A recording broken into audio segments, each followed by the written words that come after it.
Hey everyone, welcome to a rather late but still on time, better late than never kinda new HD vehicle video. So there's a few new things in 8.8 aside from the vehicles, which I'll get out of the way really quick. First off, they're adding more domination game modes, some that are significantly different. Check out the 9.9 ASAP video they put up on the World of Tanks YouTube channel, and I'll put a link in the video description to that so you can check that out yourself, and they explain how that works better than I will ever be able to. And they've also made some changes to graphics. Let's go ahead and check them out real quick. So in anti-aliasing, they have added TSSAA, so low quality and high quality, of course. I find, however, that the high quality, I haven't tried the low quality, the TSSAA adds a bit of a blur to everything. It makes it's flawed. It makes gun mantlets randomly blurred in the garage and stuff, and apparently there's been a lot of issues with it that they plan on fixing and that they are aware of. But so because of that, I'm going to be using FXAA for now. And if we go into the detailed settings, they have also increased shadow quality at all levels supposedly, but I found that when I logged in, shadow quality was here as opposed to here, which I usually have it at maximum. So check that out if you usually play with it at a higher. Other than that, the graphics are, they said they're going to have an improvement, about a 20% improvement or something like that in graphics. So for those of you who play on not so great computers, maybe you'll get a few more frames. But let's get into the premium vehicles now. So first off, there is 7 HD premium vehicles in this update, including a Tier 6 Japanese Tiger and a new Tier 8 German tank destroyer. So of those 7 HD vehicles, 4 of them I cannot get. You cannot buy them in the in-game store, and I don't have them in my garage, so there's not much I can do about it. But that would be the M6A2E1, which got a big buff with frontal armor, and that is actually the, if I can hunt it down real quick, I don't have it, but that would be the Tier 8 version of the regular M6 here. So what they did with the premium one, as opposed to what it had before, is added a bunch of armor on the front. So that was significantly buffed. And if you haven't ever seen the premium M6 in game before, I'm not very surprised. I have 12,000 battles and I've seen it maybe half a dozen times. It's some kind of reward tank or pre-order package from way back when the game first came out, so not a whole lot of people actually have them, but if you see them, you'll see them with like an M6 here, but with a bunch of extra armor on the front and a big turret on here, as opposed to this one, which isn't actually that small anyway. But anyway, the next one would be the T23E3, which is a Tier 7 US medium, which I also can't get. That's an HD. Don't know if they changed anything significant on that. The Panther M10, same thing. That would be the German Tier 7 medium premium, and the Type 62, which is a Tier 7 light. So those are all in HD now. But now let's get to the ones that I can actually show you. So first off, I'll show you the Japanese Tiger. Japan. Whoop, that's not Japan. That's China. Japan. So here is the Japanese Tiger. That is, in my opinion, very neat that they're adding another Tiger. It would help if I actually owned the regular Tiger, but I don't. And speaking of which, the regular Tiger here that they added a while back is also in HD, so there you go. And it looks very nice in itself. It looks like it's got a little bit of battle damage, which is a nice touch, in my opinion, because why make the tanks look all worn out? Like, there's been people sliding on them and riding on them, and they've been through the jungle if it wasn't even to get shot at, which this one clearly has been, which is nice. But this is a Tier 6 as opposed to the Tier 7 German, so I haven't looked at the stats myself, but I imagine, since it's a premium, it's only got the one of each, but I imagine that it's going to be a little bit less than the Tier 7, obviously, as far as performance goes. But if it's anything like the Tier 7, I imagine that it has a very nice firing, very nice gun on it, but not that great of armor. So next up we have the AMX-50T. Oh, sorry, I forgot the other German. The other German. This thing, which every time I see it written, I feel like it needs to be pronounced differently, so I'm not even going to bother. But you can see the name of the tank down there, and up at the top right corner as well. This thing looks very interesting. So at Tier 8, by the way, both these new premium vehicles don't have an actual gold price set on them yet. Both of them on the test server here are sold for 100 gold, just as kind of like a placeholder number. So there's no actual price that I can give you set yet, but I'm sure there will be very soon, as the 9.9 will probably go live in the next few days or within the next week or something. I'm guessing But look at this thing. That has a short little stubby gun. Rate of fire is decent. Let's see. Hull armor, absolutely nothing. 30 millimeters armor. That's like an E25 in a way. Standard shell damage looks like it's not much higher.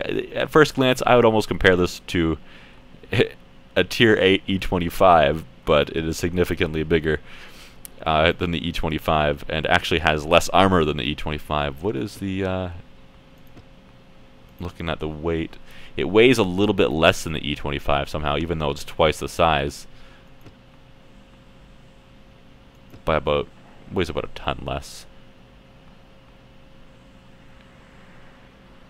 But nonetheless, that's it might be a pretty interesting. It might be one of those scary ones, like the E25, only not so overpowered, hopefully. But we will see about that. All right, so now that we're done with those, we have one premium vehicle that I actually can show you, which would be the FCM50T, the Frenchy. Here we go. This looks like a pretty nice tank. I like the tracks on this. This is a big change from me being used to seeing mostly Russian and American tracks. Completely different style for the track links. Everything, of course, looking nice. That's a very pointy back end, which I suppose is a good thing. Very nice looking tank. This is one that I always feel like it's a French vehicle. You know, everything you fire at it is going to easily penetrate, and then I fire half a dozen shells at it and one penetrates, because it does seem to have decent armor, especially for a French tank, which appears to be 120 millimeters on the front in general. So AMX 5100 is next. No more premiums. This is not a premium. This would be your tier 8 French Heavy with the autoloader, of course. Very nice. I like the details put into the top of the engine compartment on almost all the tanks. It's nice to see more little things popping up on a flat surface for some reason. The exhaust back there. Speaking of exhaust, I wish they would make exhaust fumes look a little bit better in the game. Maybe make more of it. But I don't know, maybe they have their reasons for that. Maybe it's not historical and blah blah blah, but I want it to look good. I personally don't care about historical accuracy a whole lot, as much as I care about gameplay and how good it looks. So, but that's a fine line that Wargaming has to walk as they make this game, develop it farther. So next we have the Churchill 7, which is British. Alright, the tank that I had never actually driven myself. I made it as far as the Churchill 1, then I went to the gun carrier, which sucks. And then I went down the TD line, which the British TD line, by the way, very good tanks, in my opinion, but none of them are that fun to play because they're all slow. But still, very good. So I don't know what the stats of the vehicle were previous to them being HD, and if much has changed. They haven't really said that much has changed on these. They only said that there was a significant change to the M6A2E1, that premium tier 8 that I couldn't show you guys, unfortunately. But nothing I can do about that, really. But a very nice tank. I like the look of the dents and stuff on the side skirts and all that. All the scrapes along the side, like it was pushing through the jungle or against other vehicles or something. Very neat. And some shovels if you need to go and bury some of your crew after a battle. That was harsh. Alright, next up we have the Carnivern. Another tank that I feel like it should be pronounced differently every time I read it. Again, very nice looking. Dents in the skirts. Scrapes along the side. Typical stuff. Typical wear and tear. No sign of it actually being... Oh, yeah, it's got a few shell craters in it. And its mantlet, or in its turret, rather. Mantlet as well. Looks like it's been an actual battle. I always feel like these toolboxes and stuff that are on the side of tanks, they must not last long. I mean, you get shot at once, and what's the chance of a high explosive shell hitting the side of your turret, not penetrating, and just blowing the toolbox off altogether? And up there goes all your extra ammunition and whatever might be stored out here. Especially if it's easy to access for the made to be easy to access for the infantry that are riding your tank, or keeping in mind in real life, oftentimes you're going to have infantry supporting you, protecting you from other infantry, because you don't want someone to be able to run up to sneak up behind your tank, throw a some kind of explosive on it, or stick it to it and hit it, or hit it with some kind of armor-penetrating weapon. I'm rambling on. Alright, Conqueror next. This is the tier 9. I don't have it myself, but it seems like a pretty nice vehicle from what I've seen fighting them. That weak spot is actually harder to hit than it looks too, especially when they're pointing their gun down at you as opposed to being above you. But it's like the M103, same kind of weak spots in my opinion. But again, very nice tank. Very nice HD-ness. That's a word. I'm noticing with the new HD vehicles, and I'll point this out more in a minute, the new HD vehicles look nicer than some of the older ones, some of the first ones they did. And I've heard rumors that they're going to kind of retweak or redo some of the older HD vehicles that they're not terribly happy with. By the way, all these vehicles that I'm showing you, I drew on the top guns, just whatever was top of the list, and same with the turrets and everything else. So next up we have the VK3601H. This thing looks so tiny after seeing those other big heavies. It looks so tall and skinny, especially since it's got like pieces of side skirts that are seemingly missing. But I think that's by design, as that's probably this is probably a thing, a hatch of some sort. Maybe not. I don't know exactly what that is, to be honest.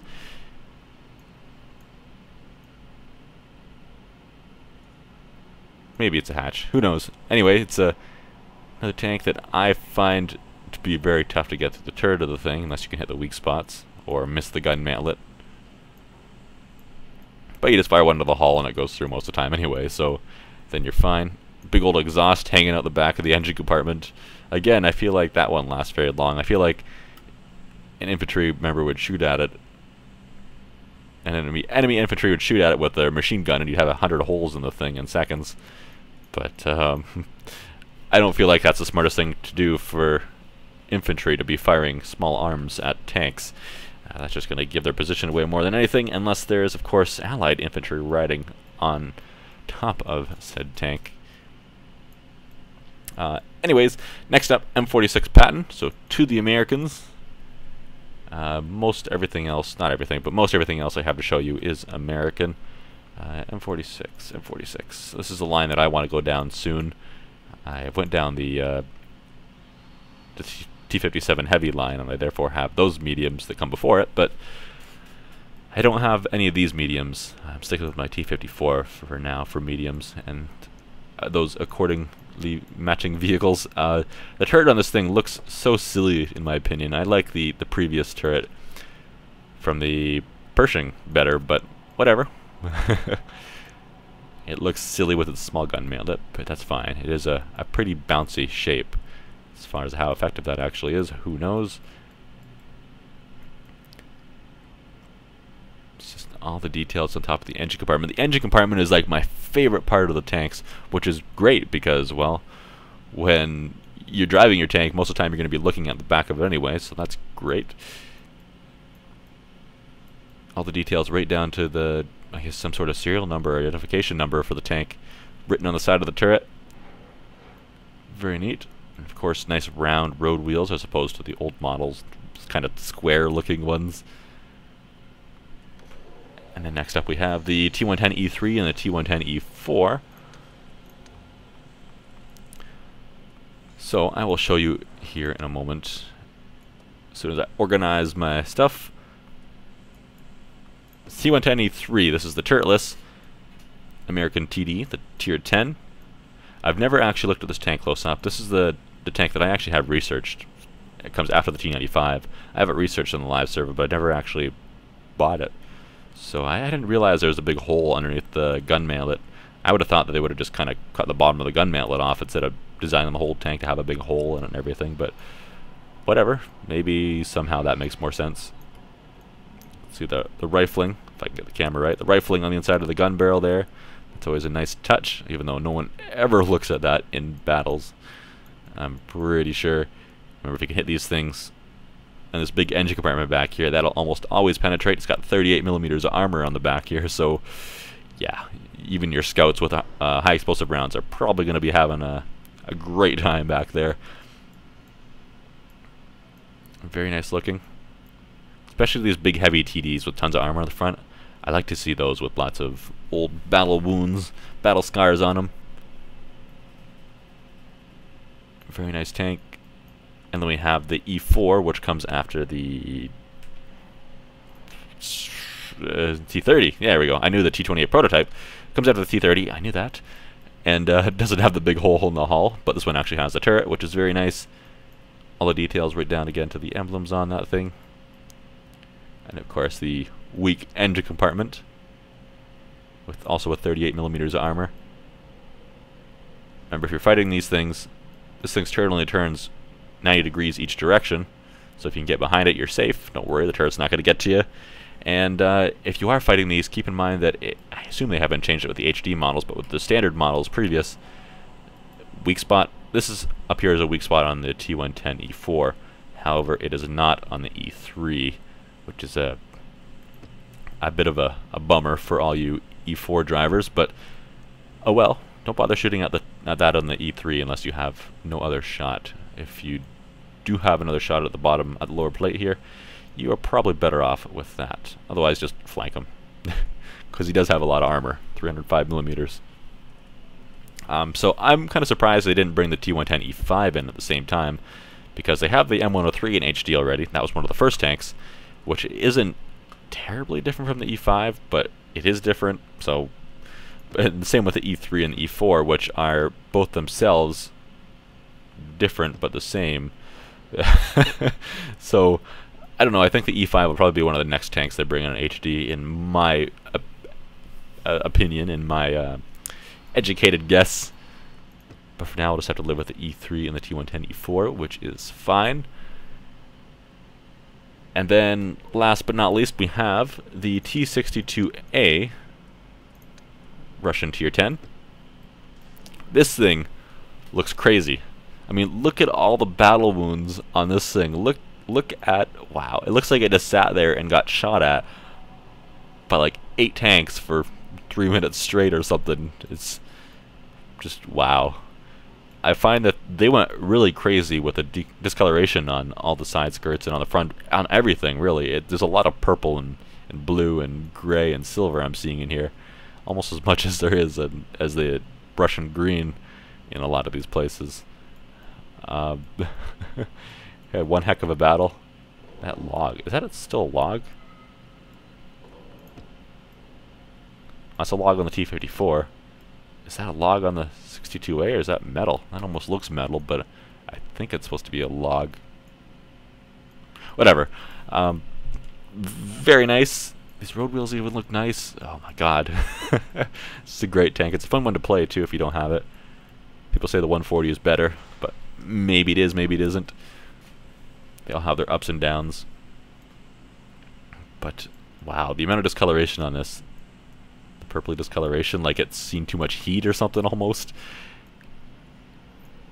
They put a lot of it on there, but it looks very nice, say, compared to the T54, which was one of the first HD models, which looks very plain and kind of the same kind of color. But the 62A, it looks like it's the texture on it even just has a higher quality. They put a lot more work into it as opposed to the T54, which is great. But that's the last of the HD tanks for 9.9, guys. I'm sorry I couldn't show you a few of them that, I can't get them, so I can't show you them. You have to find someone else who maybe already owns them or had the money to put into them. But I also missed 8.8 doing the update for this with 8.8, but I was away and busy and all those things, all those good things, and that kind of threw me off. I kind of missed that because, well, I didn't really know much or anything about what vehicles were new in that patch, and this is really nice for me to do as much as it is for you guys to see it. But anyways, everyone, thanks for watching. Hope to see you later.